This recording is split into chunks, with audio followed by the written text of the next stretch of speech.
Ambassador Shamsaran, Mr. Srivastav, dear friends, first of all, let me say, as a member, it's always good to come back to IIC. I don't get to do that very often.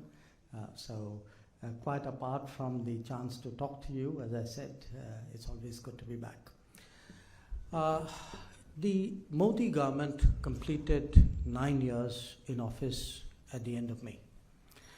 And I was discussing with Ambassador Shamsaran that, this is a time when actually we as ministers are going around the country, familiarizing people with what has been the progress over the last 9 years. And in fact, my own particular responsibility is to do that in 4 constituencies of Delhi, which I've done 3. From that talk, the idea came that maybe putting across in a place like IIC to its members what has been the foreign policy developments over the last 9 years seemed a very good idea. So thank you, sir, for inviting me, and thank you all for turning up and giving my remarks the attention.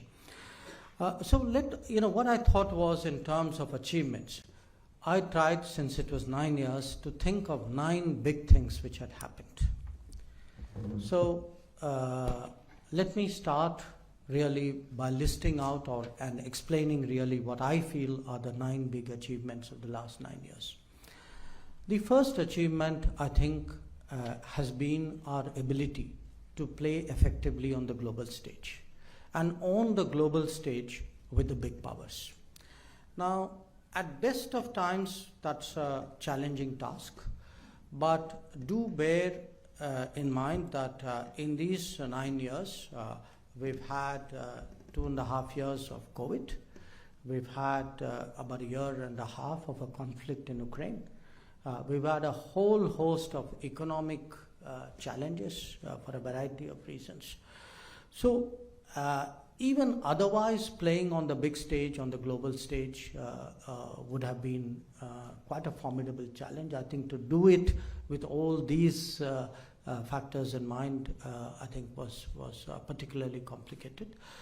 And my sense is, and I advance our recent visit to Washington as a proof, my sense is that we have actually managed to do that quite well. We have managed to do that, one, of course, keeping in mind all these factors of turbulence that I spoke about, but also keeping in mind that it's today a very polarized world. So if one looks at not just the COVID and its impact and the conflict and its impact, but also great power competition and how that makes straddling the global stage so much more challenging than it would. At this moment, I would say really, and I'd be happy to respond to that in greater detail, I think you can see that our relations with the United States is doing exceptionally well. We, I think, have really had the most productive prime ministerial visit in our history. If you look at the outcomes, one part of it is, yes, it's a state visit. Yes, it's the first time an Indian Prime Minister has addressed US Congress twice. But put all that aside, if one just looks at the solid outcomes for the visit and at the level of cooperation today in different domains, in business, in defense, even in civil society, in terms of the flow of people, the areas like space, the scientific projects. I mean, there's really a long list here of practical achievements. And again, as someone who actually was with Ambassador Shamsaran in 2005, when I look back at these 18 years, I think we were earlier in a stage where we were trying really to address the obstacles of the relationship. Today, again, for a combination of reasons, we have moved into the positive domain. We are really looking at what is it that the two countries can do together in terms of not just bilaterally, but also in terms of how we can influence or shape the world together for our common purpose. If I were to today compare this with, when I say the big stage, with Europe, again, the attention which has been given to Europe over the last 9 years has really been remarkable. And it's been the big countries of Europe, it's been the smaller ones, it's the sometimes in groupings. But if you take any measurable metric of how you evaluate a relationship, again, I would suggest to you that the European relationship is doing well. There are, of course, a lot of possibilities there still to be realized. I think the big issue before us is concluding the free trade agreement. But all I can say is we are obviously much more hopeful than we have been in the past. Now, moving from Europe, the relationship with Russia. This relationship has been held steady, kept steady, despite all the turbulence in the world. So it is actually for us a very unique relationship, I think in some ways for the Russians also. And in this period, for all the pressures on us, I think we have made our own evaluation of the importance of this relationship. And I do want to say that, sometimes this relationship is dumbed down to things like, oh, we are dependent on them for arms. I think it's far more complex than that. There is a geopolitical logic for what we are doing, what we have been doing with Russia. And today, many things which we were working on even prior to 2022, which is how to expand our economic cooperation, those have borne fruition. So you actually have an upswing in the economic part of the relationship with Russia, even as you have very steady politics and continuing security cooperation. The difficult one on the big stage has obviously been China, and I would say it's a subject on which I have spoken publicly before. At the end of the day, for us, we recognize it's a neighbor, it's a big neighbor, today a very significant economy and significant power.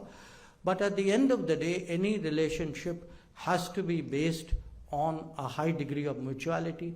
There has to be a respect for each other's interests, sensitivity for each other's interests, and there has to be an adherence to agreements which were reached between us. And it is that departure from what was agreed between us which is today at the heart of the difficult phase that we are passing through with China. And the bottom line there is, at the end of the day, the state of the border will determine the state of the relationship, and the state of the border today is still abnormal. Now, all of that I really put in terms of the first achievement, which is the global stage.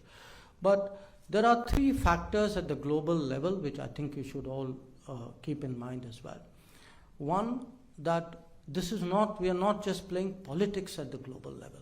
We are also shaping the global economy, and we are actually building our own economy as a consequence of that.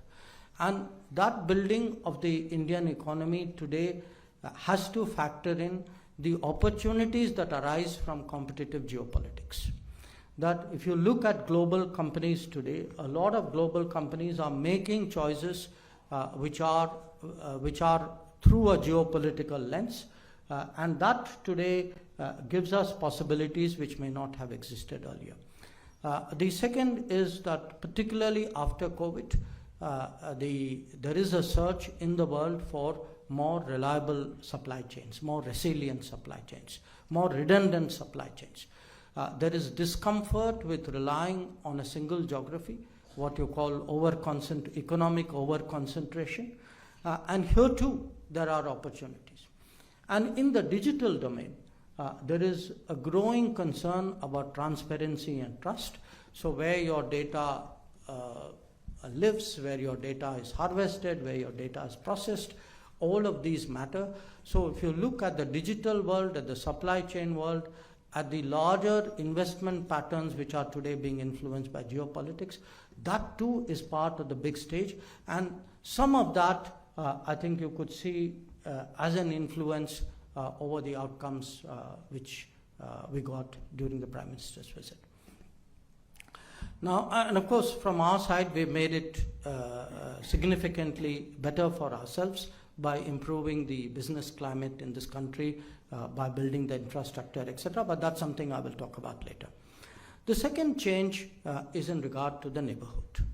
And you saw that actually on the first day that Narendra Modi became Prime Minister. The idea of inviting all the leaders of our neighborhood to the oath taking itself was a divergence from our political traditions, certainly from the way the neighborhood saw itself and saw us, and how we saw the neighborhood. Now, over these 9 years, we have pursued relentlessly what we call the neighborhood first policy. The neighborhood first policy essentially means that we look at our neighbors, there are some exceptions, we look at our neighbors and we consciously take a generous, non-reciprocal, long-term view of building relations with them. And that means that if it is necessary for us to invest in greater connectivity, in greater flows between us, in making investments in their economy, we should be prepared to do that, because at our stage of growth, it is absolutely vital that we have a benign neighborhood. And a benign neighborhood doesn't happen by itself. It happens when the largest country in a neighborhood invests in the rest of the neighborhood, and that is essentially what we have tried to do. Now, if you look at the record of the last 9 years, even if I say so myself, I would say it is actually quite an impressive record in terms of project delivery in the neighborhood. So, if you take a country like Nepal, the power generation in Nepal, the power flows from Nepal. If you look at Bangladesh, in fact, even Nepal, the supply of fuel from India to them, the facilities today at the border checkpoints, the roads between us, the railway movement between us. So, almost every aspect of connectivity and people-to-people movement and economic interaction between us, that has undergone a dramatic change. And it's very interesting that over this period, as frankly we had expected, today we are less and less seen as, in terms of I would say we are less and less pulled into the politics of our neighbors. That we are seen today as a permanent stabilizing factor in our neighborhood, who have the ability across political divides to get along with all parties and all governments. And that's exactly the kind of neighborhood we are trying to create. We've had 2 stress tests in the neighborhood, one on COVID, where we proactively moved to provide vaccines and even economic assistance. And secondly, in the case of Sri Lanka, they had a particularly serious financial crisis. And if you look at the speed and scale at which we gave financial support to Sri Lanka, we have never done anything like that ever in our history. So where the neighborhood is concerned, I would therefore assert to you with a fair degree of confidence that neighborhood first policy has worked. It has built the kind of relationships and goodwill that we would like in the neighborhood. In many ways, it has also been advantageous both for our neighbors and for us. Our mutual economic exchanges have actually gone up significantly in this period. So that's the kind of report card I would present to you in the neighborhood. Just as China was an exception on the big stage, I would say Pakistan obviously is the exception when it comes to the neighborhood. Again, it needs very little explanation. The fact is that we cannot allow terrorism to be normalized. We cannot allow that to become the basis for getting us into discussions with Pakistan. So I don't think to me, it's a fairly common sense proposition. In fact, if anything, I'm still a little perplexed by why we had not arrived at this position earlier. But we have arrived at it now. And the issue really is that until there is departure from, and I would say, an abrogation of this policy of cross-border terrorism, clearly it is not possible to have the normal relationship with that particular neighbor. Now, going beyond the neighborhood, I would actually introduce to you the concept of what we call an extended neighborhood. And the extended neighborhood we see in all four directions. So I want you to really think of an India at a center. Then the first circle is the neighborhood. The second circle is the extended neighborhood. And there is a third circle, which is in a sense a world beyond, and out there are also the big powers. But the second circle in the four directions, one, of course, is Southeast Asia. What was the Look East policy became the Act East policy. It wasn't just a change of terminology. It also meant that we were prepared to invest more in connectivity. We were prepared to engage more deeply when it comes to security. So the ASEAN and beyond ASEAN, the Indo-Pacific, that is something which has really intensified. On the west is the Gulf. Now, the Gulf actually was, again, quite a discovery. I mean, in the sense that here is a region so proximate to us, and yet actually our political contacts with them have been incredibly conservative. And that is actually one of the biggest changes. I mean, if I were to look anywhere in the world and say, where has been the biggest change in the quality of our relationship in the last 9 years, I would say no question it is the Gulf. That you actually had countries like UAE, which I think had not seen a visit after Indira Gandhi. So the Gulf in the West, and here again, some of the building blocks existed. There was a diaspora there. There was an energy relationship. But there was the political closeness today, the strategic relationship that we have with them today, our ability to work with them in their own region and in the circle beyond, all of that has really been the advancement over the last decade. The third direction is southwards, which is what we call the Sagar Policy, which is to take really an integrated view of the ocean space. That don't look at it just as Sri Lanka and Maldives or as countries, or really as some kind of larger multilateral space.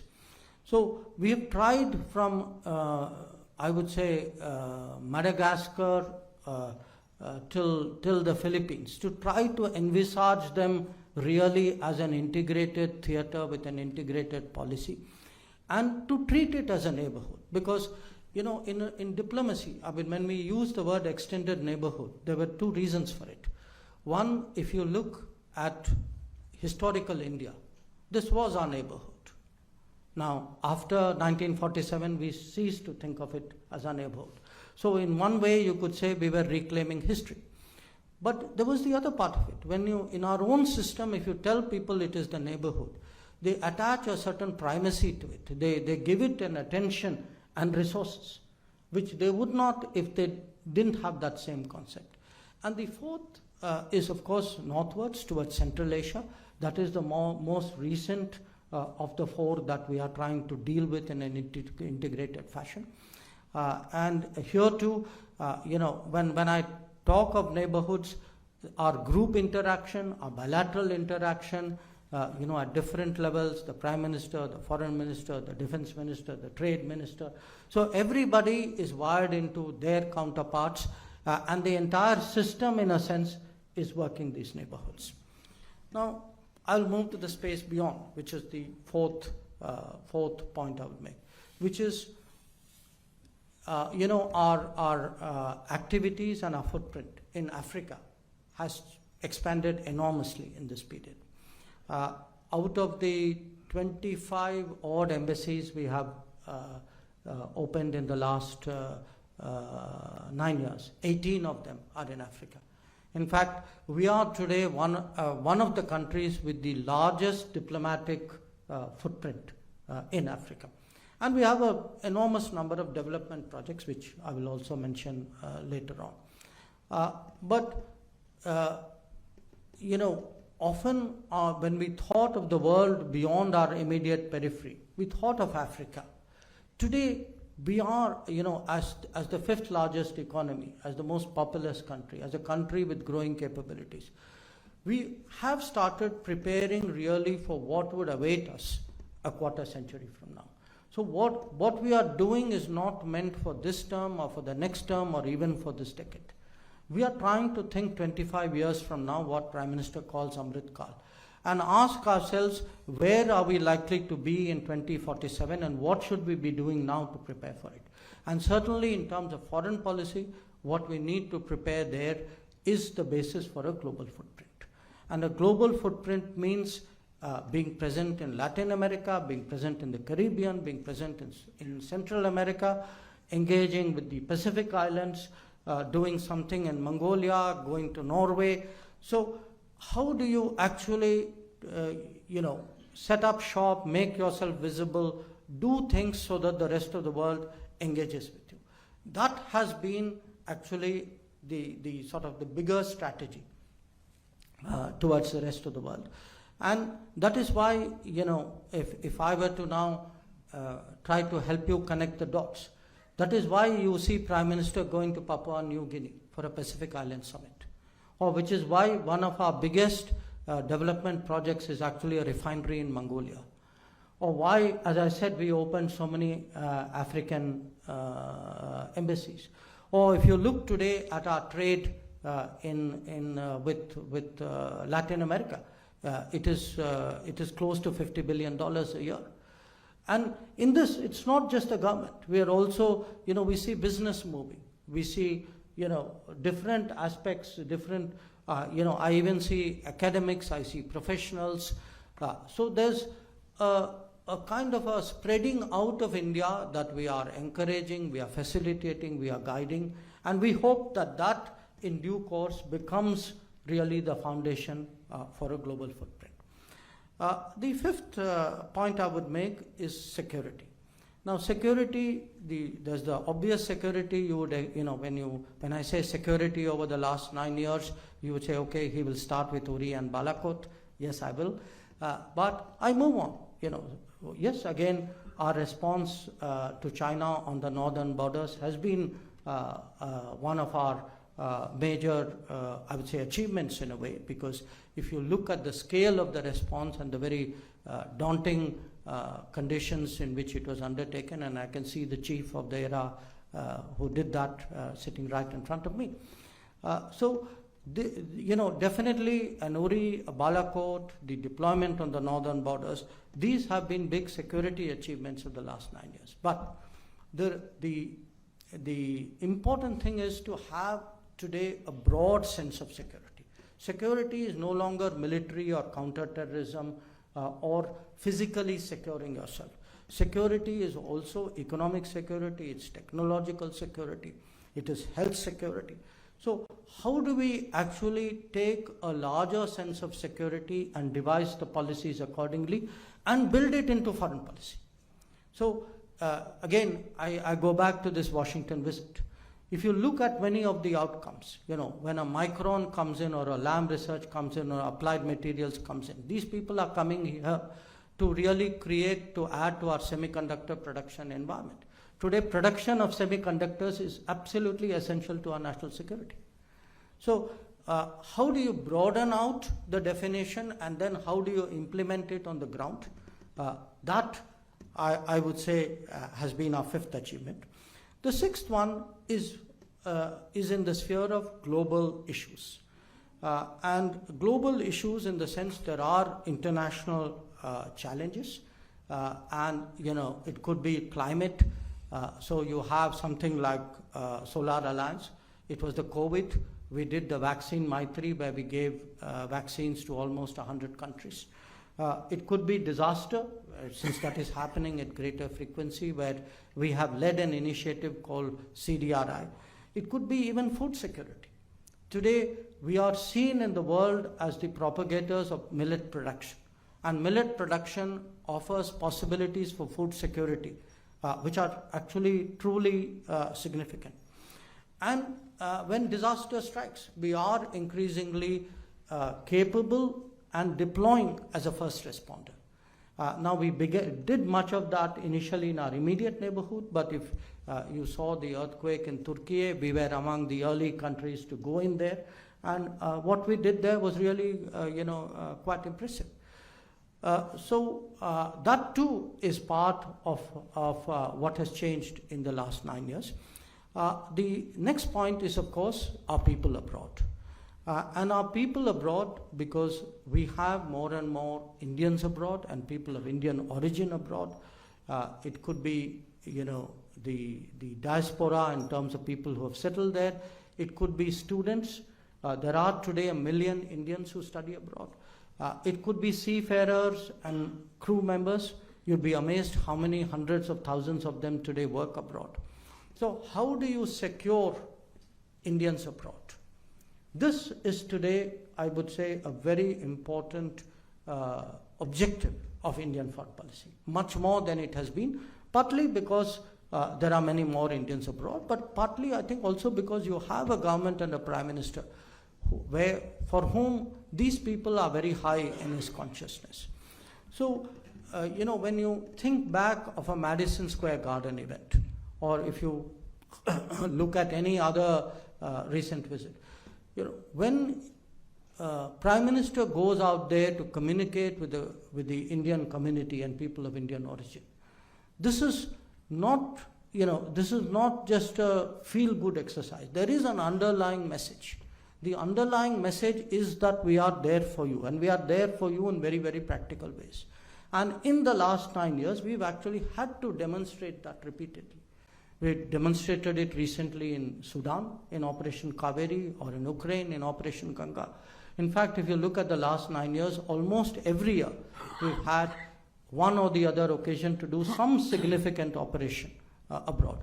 But we are also trying to create a systemic basis for it, which is have the financial resources for it, have a standing force which is able to move quickly, have SOPs within the civil military system. I mean, when Kaveri, for example, happened, I was actually in Africa at that time. Within the first 24 hours, the first ships moved, the first aircraft moved, the first set of foreign service officers moved. So everybody actually today is geared today to respond to contingencies outside. Associated with it, of course, when we think of people going abroad, is something which also affects people who stay at home but who do visit abroad, and that is the passports. So again, if you look at, in terms of practical achievements, 9 years ago, we had less than 100 places where people could go to apply for passports. Today we have more than 500. If you, again, which I don't wish happen to anybody, were to lose your passport or to misplace it. Today somebody would go to an embassy who will check the database and replace your passport. So if you look in terms of the rate at which our passport, in fact in these 9 years, our passport issuers have almost doubled.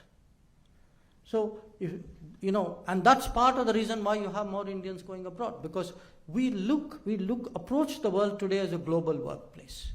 That for us, facilitating people studying, people working, people serving, and looking after them at times of trouble, this is something which is very, very central to our foreign policy outlook. Then I would, of course, like to mention the cultural aspects of what we have done, the narrative building which we have done. I think the International Day of Yoga and the propagation of Ayurveda would be 2 examples. But I think there's a larger narrative also which we are trying to shape, really a narrative of a civilization, of our history, of our traditions, of making the world understand that, cultural rebalancing is as important as economic and political rebalancing. That, somewhere we should not be conducting world affairs on the terms of other people. That how do we, how do we gain respect and be treated in that sense as an equal stakeholder? That is the eighth achievement. And finally, I would say, with all due humility, that there is something today like an Indian model or an Indian experience, which today we are trying to share with the world. And a lot of our projects, we have today roughly done projects in 78 countries in the world. So there are less than 200 countries in the world, 195, 96, depending on how you count them. So 1/3 of the countries of the world actually have today hosted an Indian project. And there are more than 600 projects that we've done across the world. And many of these projects are actually experience sharing. That when they see, what we have done, one of course is the project itself. The other is what, the replication or the extrapolations from that project. So these 9 achievements, to my mind, have really been the record of the last 9 years. We have tried to pull all these strands together in the manner in which we are now, I would say, celebrating the G20. So our hope, our expectation is that the G20 would be an occasion really to present India to the world, to demonstrate, what is it that we are capable of, so that the rest of the world today actually has a better understanding of the transformations. I'll just take a few minutes more and come to another point, which is I have spelled out for you what I believe are the big changes, the 9 big changes in the last 9 years. Now you could ask me, okay, so what has changed? Why is it that, a lot of this has happened? Why didn't it happen at the same pace or in the same way or before? And I do think that there is actually today a change of outlook, a change of outlook in the leadership, in the government, I would say even in the country. That today there is greater strategic clarity. Today there is greater confidence.